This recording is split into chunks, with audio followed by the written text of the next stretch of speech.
And the younger lady said, "Oh, I'm very upset.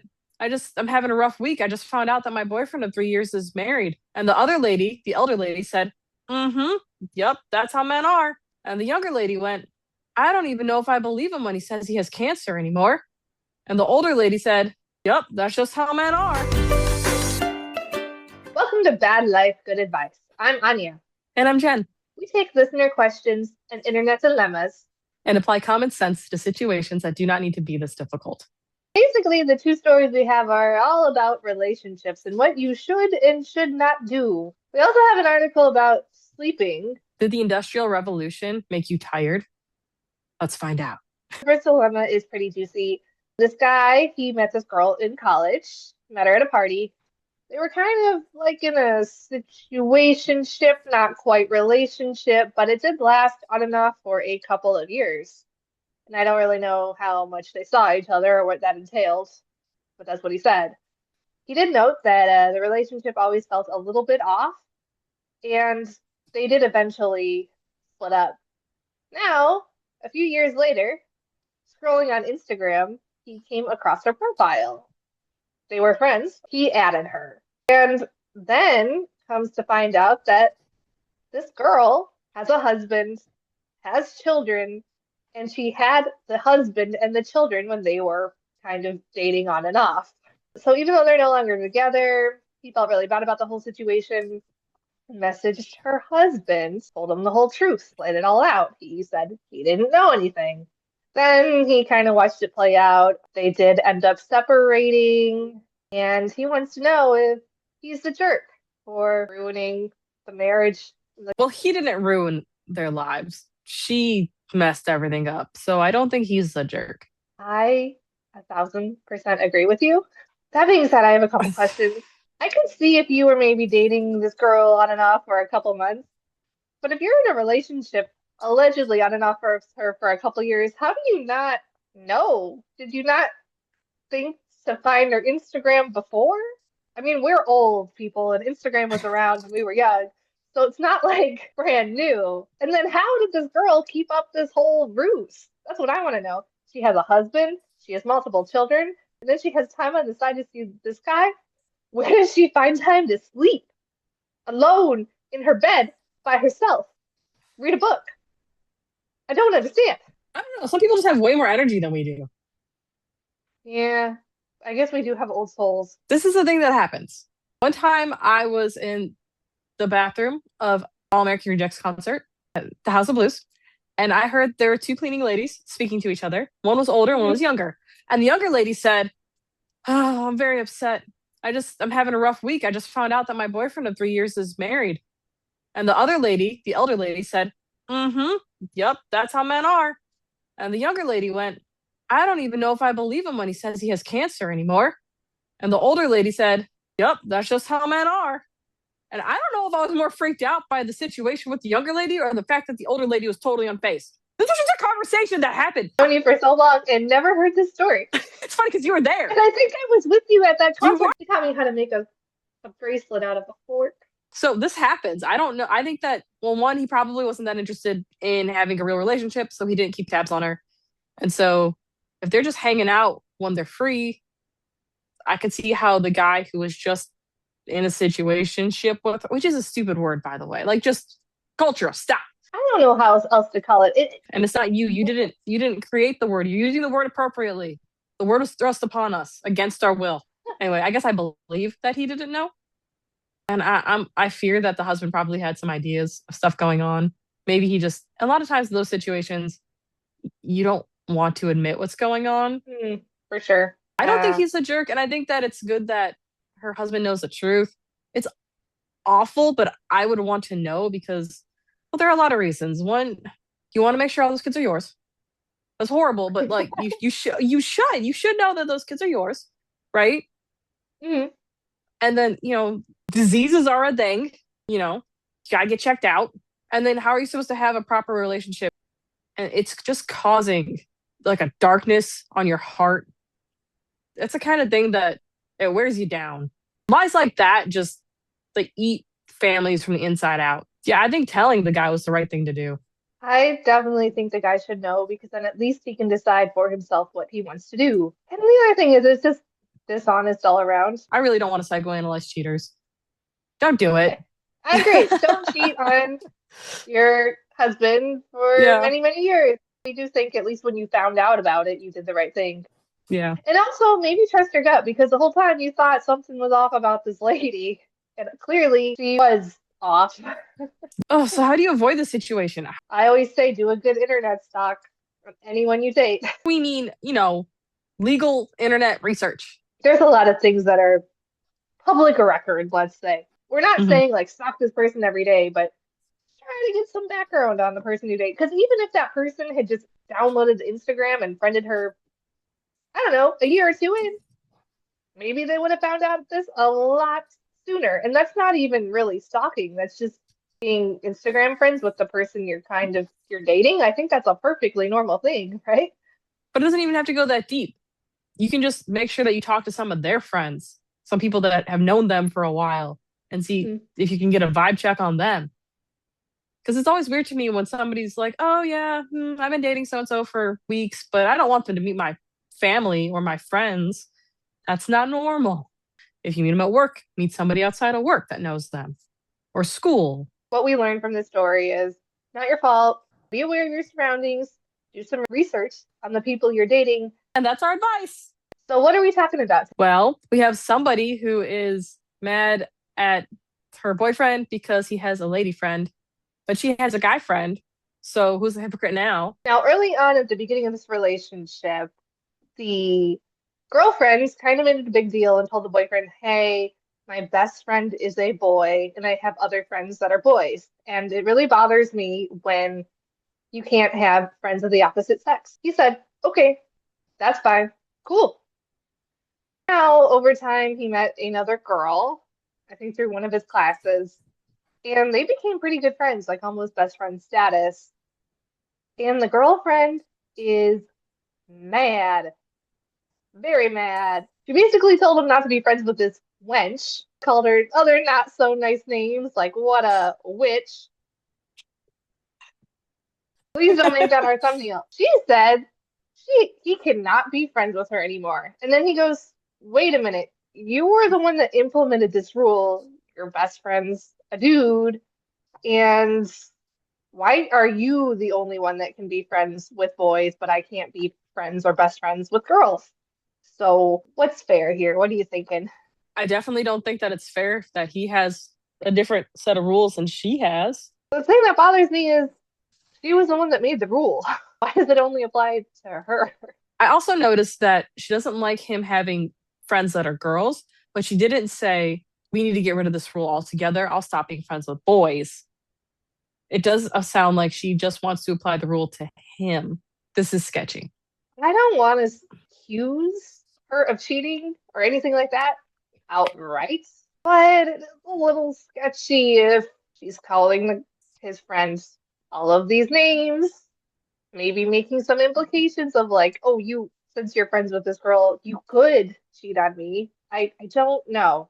That's where my head went too, though. Okay, so it's two of us. Yeah, if she was just being friends with guys and then her boyfriend had some friends that were girls and they were all fine with it, that's one thing. But the fact that she instantly just assumed that he was doing something inappropriate, well, why would you, if you have all of these friends and you never do anything appropriate, why would you assume that your boyfriend is being inappropriate? Now, if you're only being inappropriate, you're probably going to assume that other people will also be inappropriate.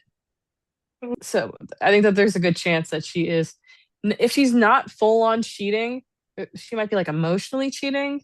That's a point, though. I think it's like healthy to be friends with boys and girls, you know? Because, I mean, you're going to work with people. Maybe you just have an old friend. Maybe you have an old friend from childhood. But you're just going to like cut that person out of your life because you suddenly have a new relationship. I never really had a lot of guy friends, Hmm. and I don't hang out with guys alone.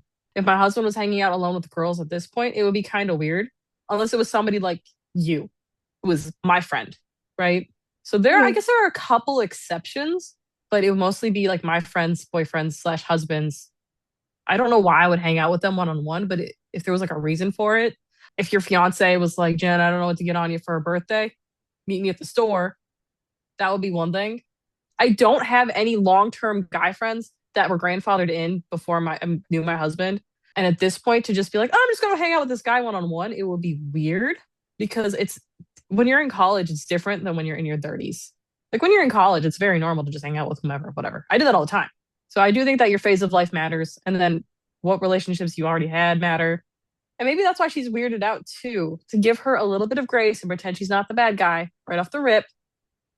If she had this guy friend and he was her friend for a long time, and then she started dating this guy, maybe she's like, hey, just so you know, this is my friend, and that's not negotiable. But then her boyfriend's like, okay, cool. Oh, by the way, I met this girl last week and now we're friends. I could see how that would come off a little vengeful.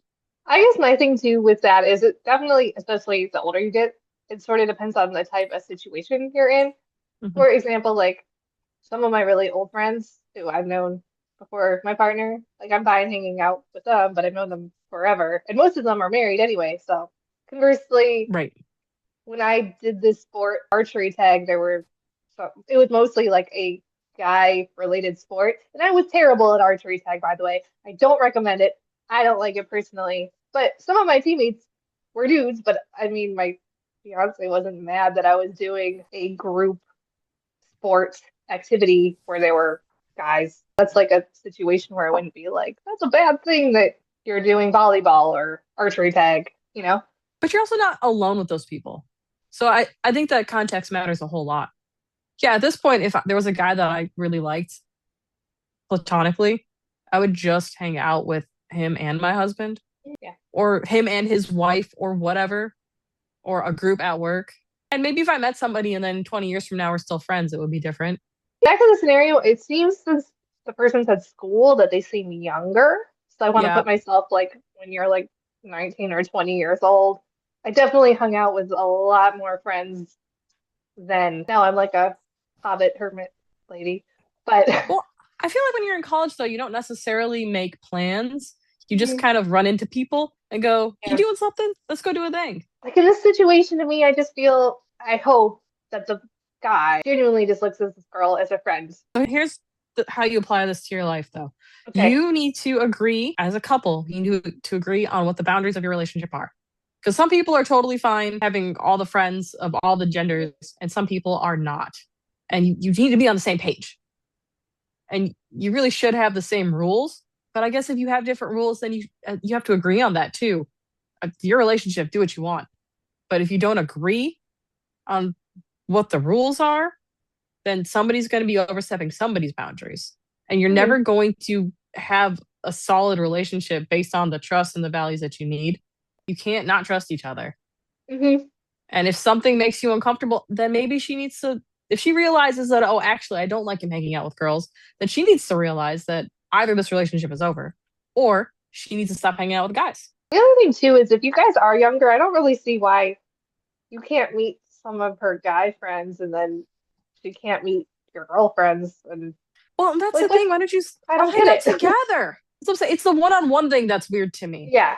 And again, if you've been best friends with somebody since kindergarten and you've been dating this dude for 6 months, yeah, you don't give up your best friend since kindergarten. That doesn't mean you stop hanging out. It just means you don't go to his dorm at 2 a.m. because you have a boyfriend now. I feel like we mostly agree with you though that you're not in the wrong. But don't cheat on your girlfriend, but you're not in the Yeah, wrong. Most- hopefully she isn't cheating on him. Now we are on to Jen for our things you don't think apply to your life, but they actually do in case they apply to your life. I got this from an old podcast that I listened to the other day.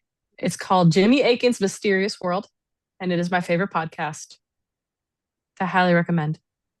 This was on the episode about the mysteries of sleep.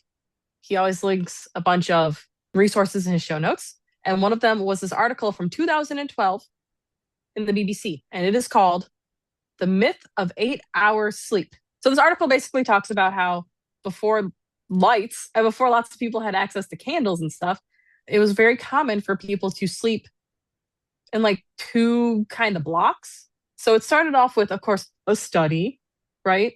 In the 1990s, Thomas Weir conducted an experiment in which a group of people were plunged into darkness for 14 hours. And eventually they regulated their bodies in such a way that they slept for 4 hours and then got up for an hour or two and then slept for another 4 hours. And after doing some research, they realized that this is kind of how people used to sleep like forever. So even in Victorian times, we have some manuscripts of people talking about first sleep and second sleep.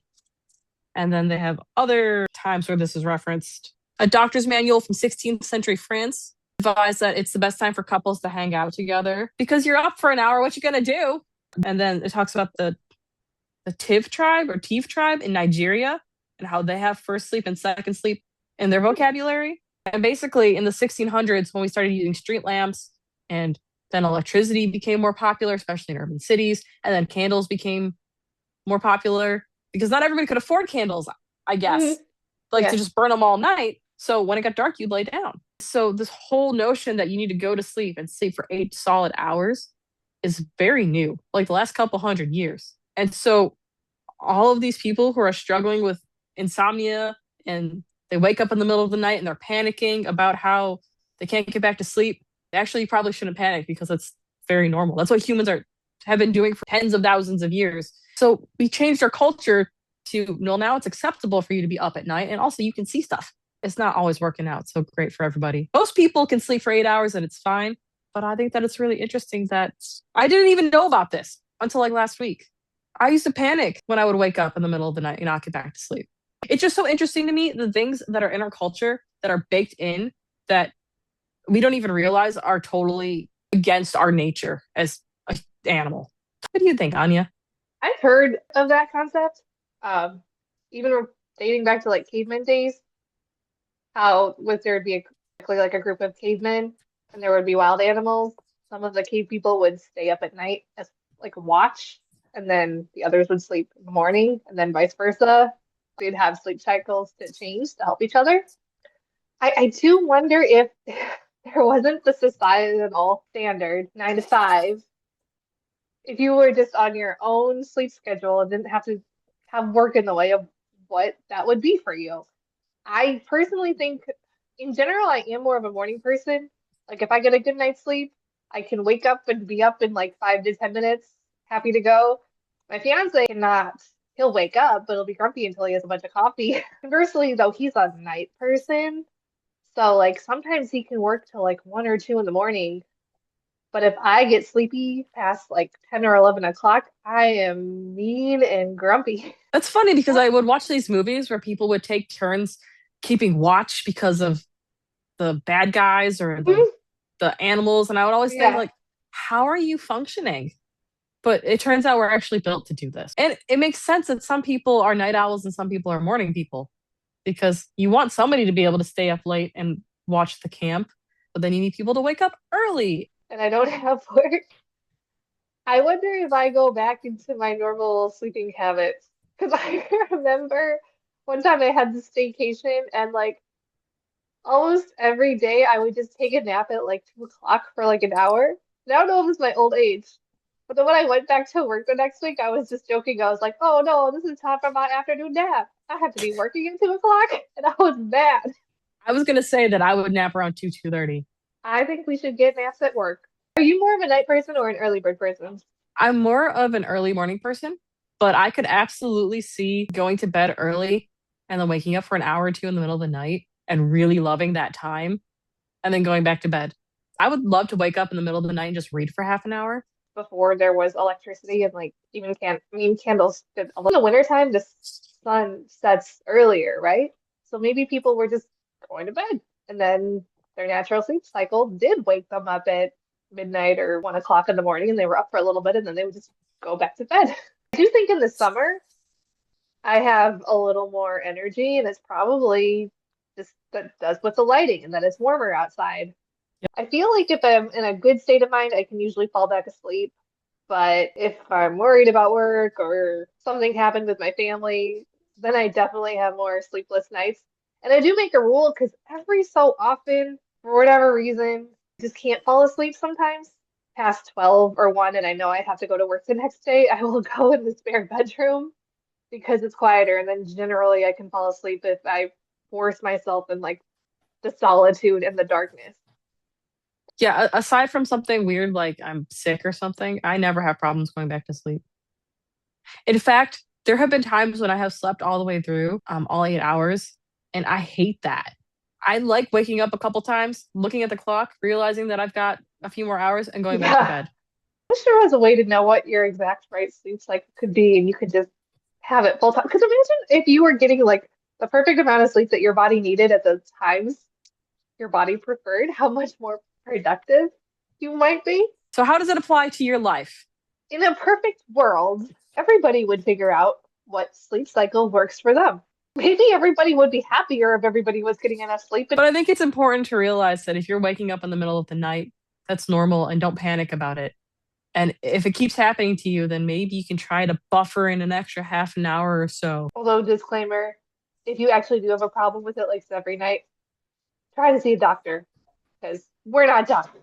We're not sleep doctors, no. And insomnia can be pretty debilitating. And I think that we should wrap up this episode so we can get some sleep.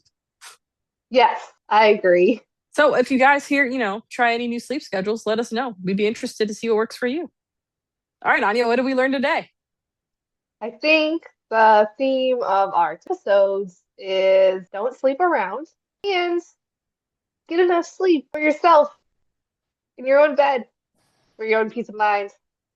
If you're tired, take a nap. Sounds way better to me than having an affair, to be honest. I agree. A nap is a much better answer to all of life's problems. Ruin your relationships, take a nap. Because take a nap.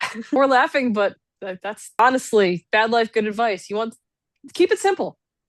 Right? You don't overcomplicate it. Really, don't make bad decisions. Bad things happen to you less. We got a little off the rails this time, but I had fun. I had so much fun. Well, I guess until next time. Have a good life. And as always, if you want to find us, we are on TikTok, Instagram, YouTube at Bad Life, Good Advice, as well as Spotify and Apple Podcasts. Jen also has Bad Life, Good Advice Jen on Instagram.